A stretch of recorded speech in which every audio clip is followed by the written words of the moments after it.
The year is 1983.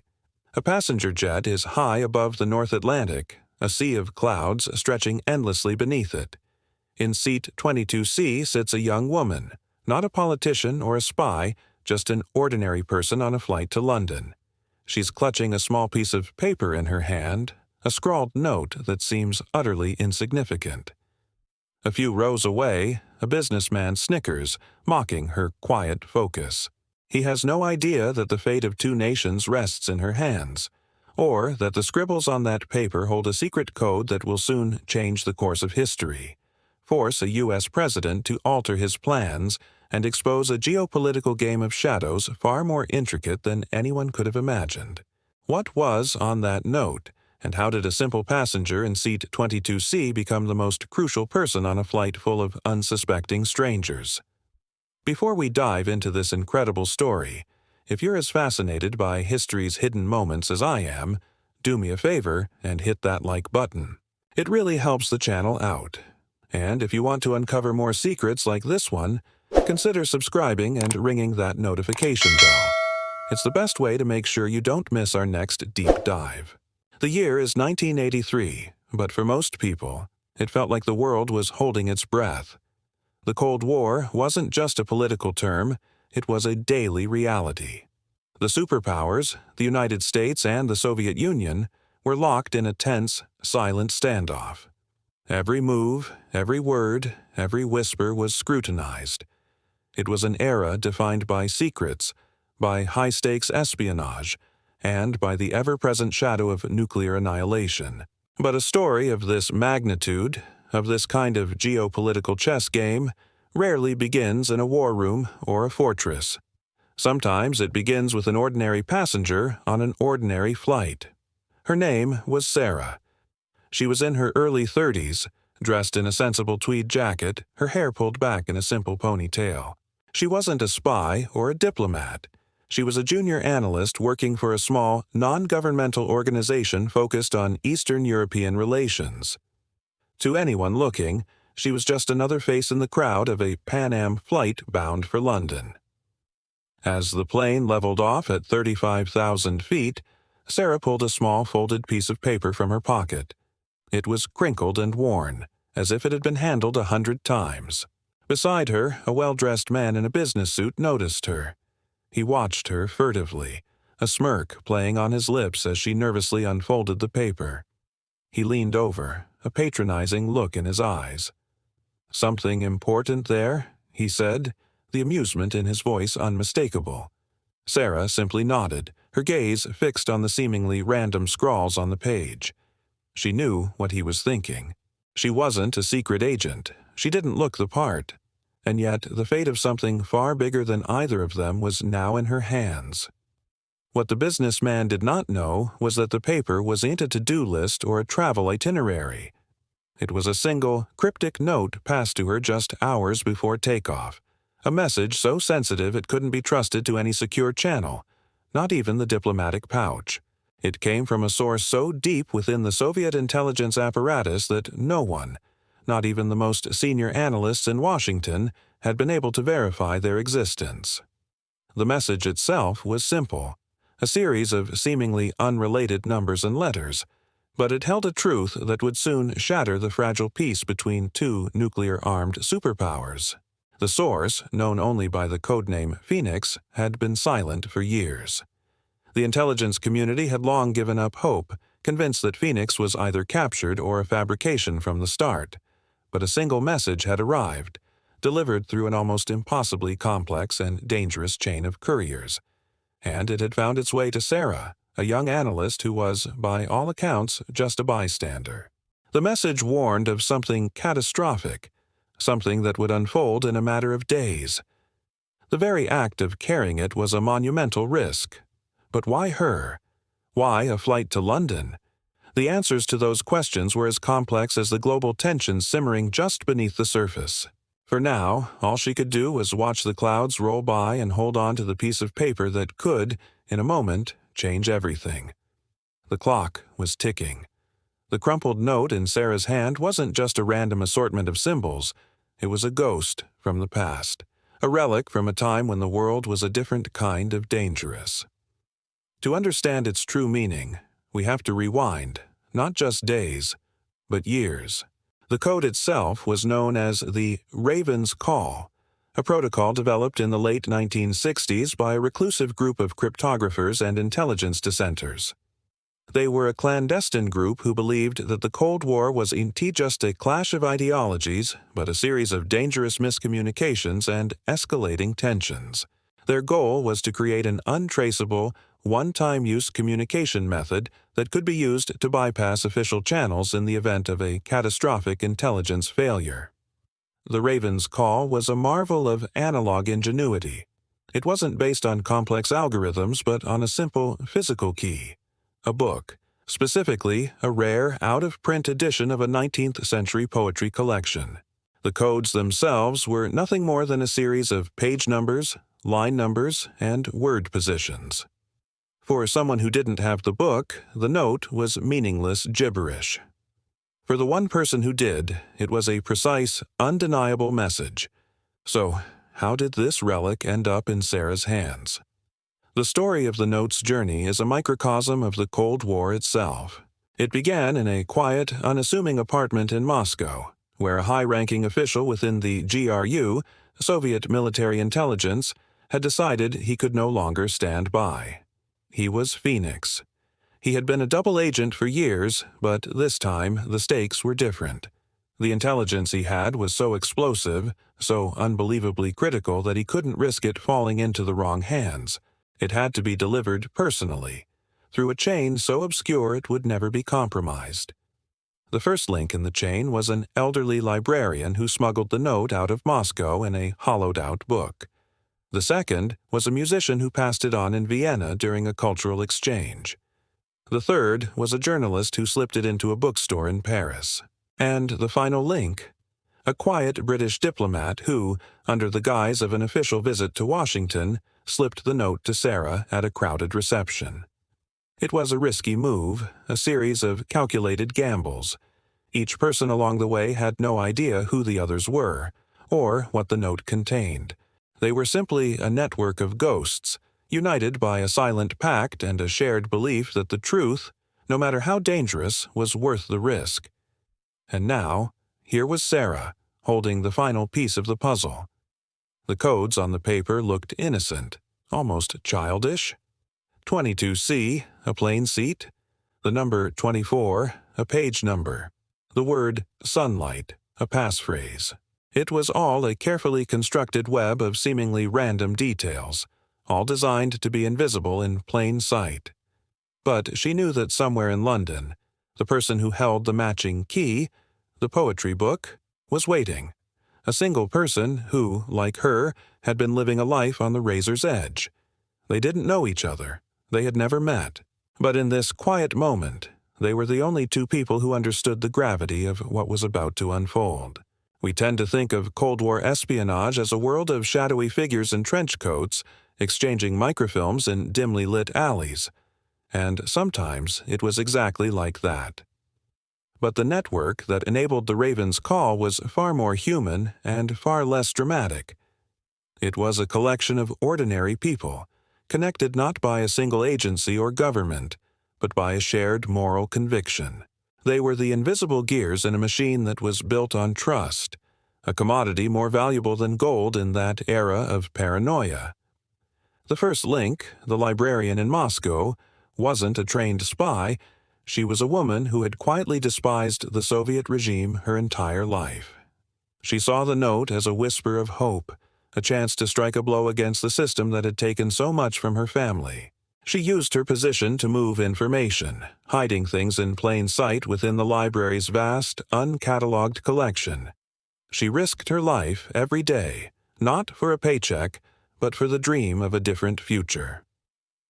Then there was the musician in Vienna, a cellist who traveled the world with his orchestra. He was recruited not for his bravery, but for his access. His concert tours took him across the Iron Curtain, and his instrument case of all things provided the perfect cover for smuggling information. He saw the network as a way to use his art for a higher purpose, to play a part in a symphony of defiance. He knew the risks, but the music, he said, was worth it. The journalist in Paris, the one who passed the note to the British diplomat, saw his work as the ultimate act of truth-telling. He was a veteran correspondent who had covered the horrors of the Cold War from every angle. He had grown disillusioned with the official narratives and saw this covert network as the only place where the real story could be told. He had seen too many good people disappear to believe in the official version of events. And what about the diplomat who passed the note to Sarah? He was a man with a flawless public record, a polished careerist who seemed to be a product of the establishment.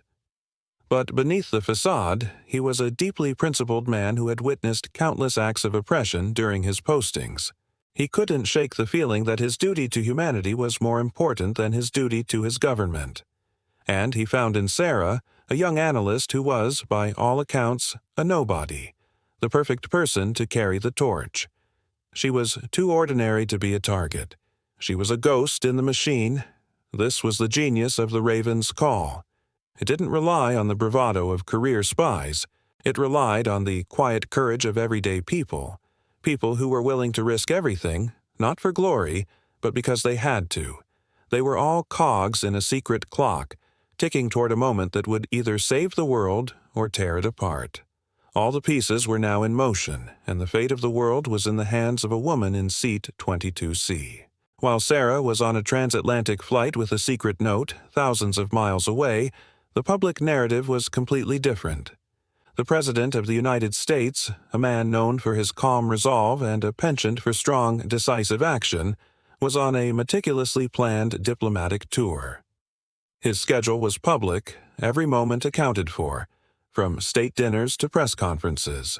It was a perfectly choreographed dance of power and politics designed to project an image of American strength and stability in an uncertain world.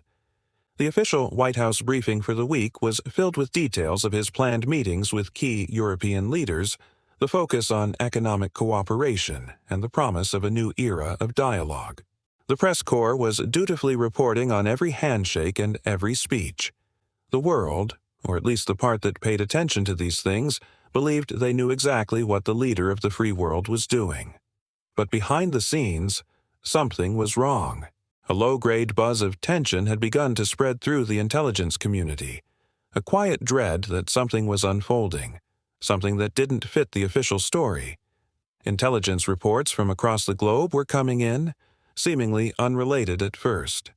A sudden, unscheduled increase in Soviet naval activity in the North Atlantic, a change in the flight patterns of key reconnaissance planes, a flurry of encrypted communications between high-ranking military officials in the Kremlin. Each piece of information, on its own, was a blip on the radar. But together, they began to form a disturbing pattern. It was as if a perfectly still pond had suddenly begun to ripple and no one knew why. Senior advisors and top generals were gathering in quiet, unpublicized briefings, their faces grim. They were looking at a puzzle with missing pieces.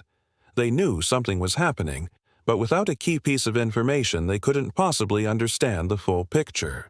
The official itinerary, the carefully planned speeches, the handshakes, it all suddenly felt like a meaningless performance, a flimsy curtain hiding a potential catastrophe. The question hanging in the air was simple. What did the Soviets know that they did not? And why were they acting with such sudden, coordinated urgency? The president, ever the pragmatist, was briefed on the emerging situation, but he was told it was likely a series of unrelated military exercises. A show of force, perhaps. Nothing to be overly concerned about.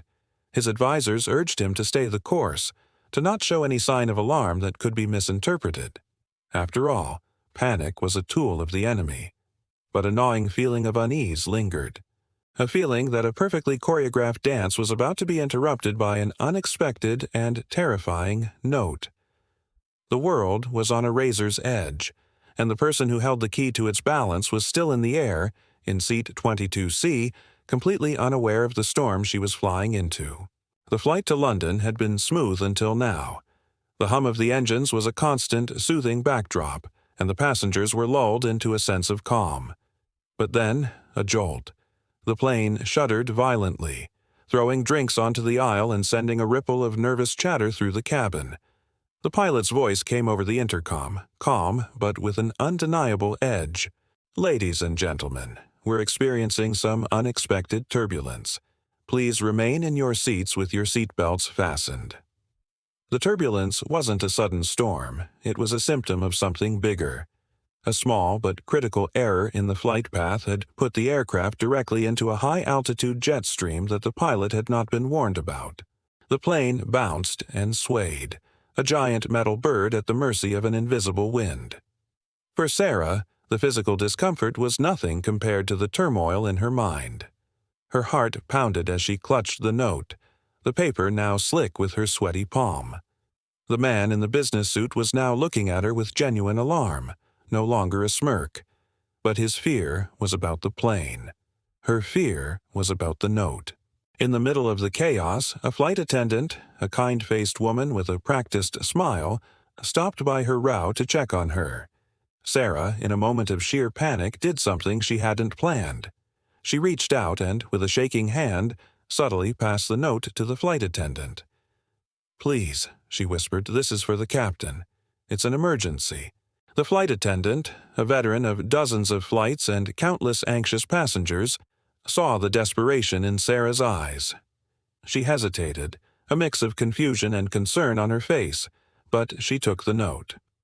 It was a complete break in protocol, a decision born of instinct, not training. She had no idea why she did it, but she felt a sudden, profound certainty that this was not a normal situation. The note itself contained not only the cryptic message but also a simple, crucial instruction. "Give this to no one but the captain. Tell him to look for the phrase, 'Raven's Call,' and to confirm its existence with a single blink in his left eye." It was an absurd command, a ridiculous-sounding request that was, in fact, the only way to authenticate the message. It was a test, not just of the captain, but of the entire system. Would a trained pilot, in the middle of a high-stress situation, believe the wild request from an unknown passenger?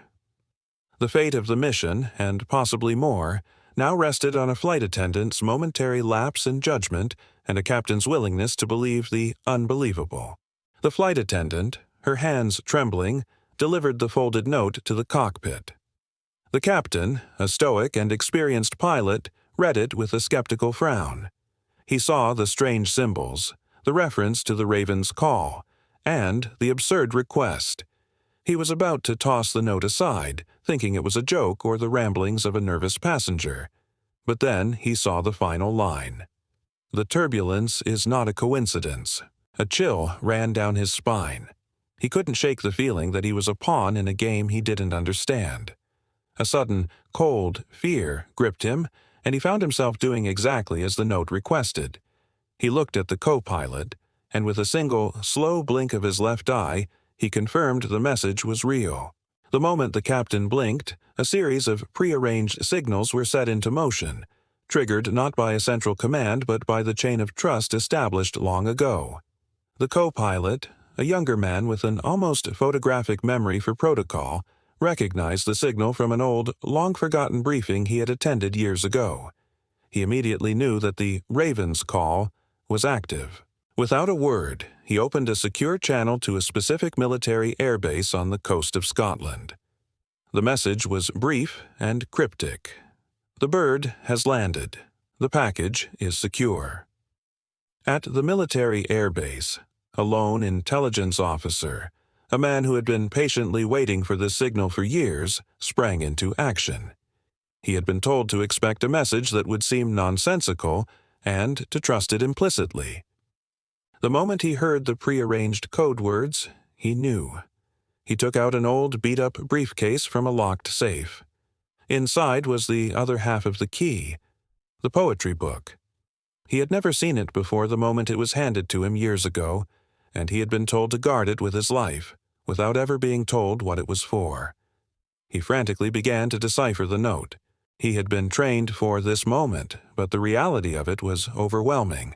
The first line was a reference to a page number, the second to a line, the third to a word. Slowly, painstakingly, he began to piece together the message. His fingers fumbled, his heart pounded against his ribs. The message revealed itself, word by word, a horrifying truth emerging from the seemingly random gibberish. It was not a political maneuver or a military exercise. It was a planned first strike. The message read, in part, Black Sun Initiative activated. Target coordinates for missile deployment are C-47, G-91. This is not a drill. Launch is imminent. The officer's blood ran cold. The Black Sun Initiative was a ghost in the world of intelligence, a rumored Soviet plan for a surprise nuclear attack on a major U.S. naval fleet. Most analysts had long dismissed it as Cold War paranoia. But Phoenix's message was not rumor. It was a clear, undeniable warning. It named specific, active coordinates. It wasn't a warning of intent. It was a warning of a plan already in motion. The officer, now a blur of frantic energy, immediately sent an urgent, top-secret message to Washington, marked with the highest possible security classification. It went straight to the desk of the Secretary of Defense and, within minutes, was placed directly into the hands of the President. The message was so shocking, so unbelievable that the first reaction was disbelief. The President's own intelligence teams, relying on their own, more conventional sources, had no warning of this. They believed the Soviet movements were merely a bluff. How could a message from an unknown source, delivered by an unknown passenger, be more accurate than their multi-billion-dollar intelligence apparatus? But the message had come through the Raven's call. The protocol they thought was dead. It was a testament to the old network that had just saved them from an unthinkable mistake. The message from the airbase, delivered in a red-stamped top-secret folder, landed on the President's desk with a resounding thud. He was in the middle of a prepared speech, about to address a group of European allies on the importance of global stability. His aides watched, dumbfounded as he stopped mid-sentence, his face going from composed to ashen in a matter of seconds. He excused himself abruptly, leaving a room full of confused and concerned world leaders in his wake.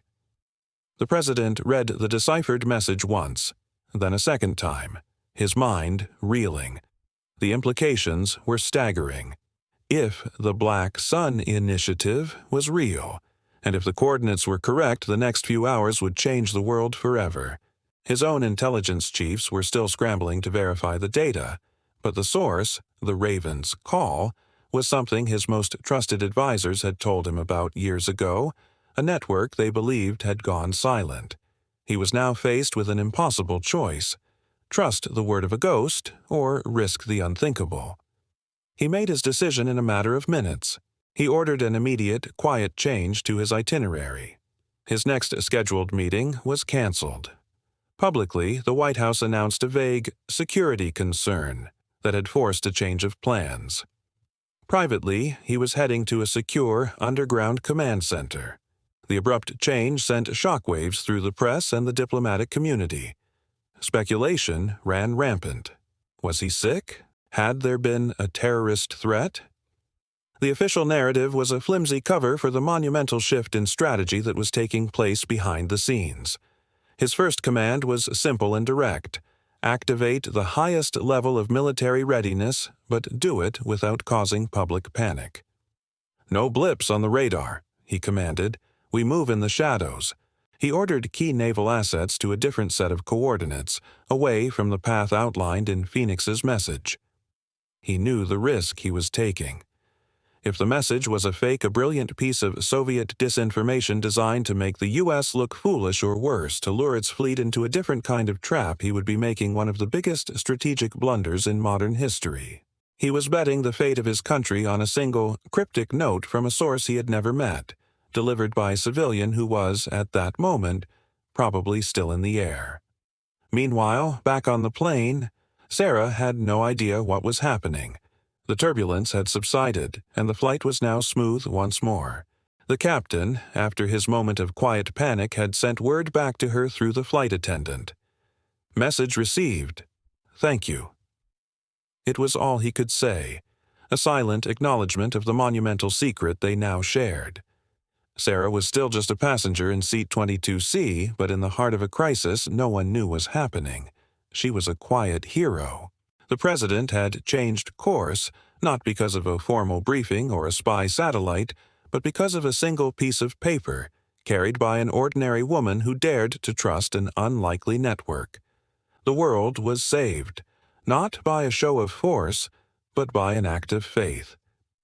The story of the woman in seat 22C never made it into the history books, at least not the public ones.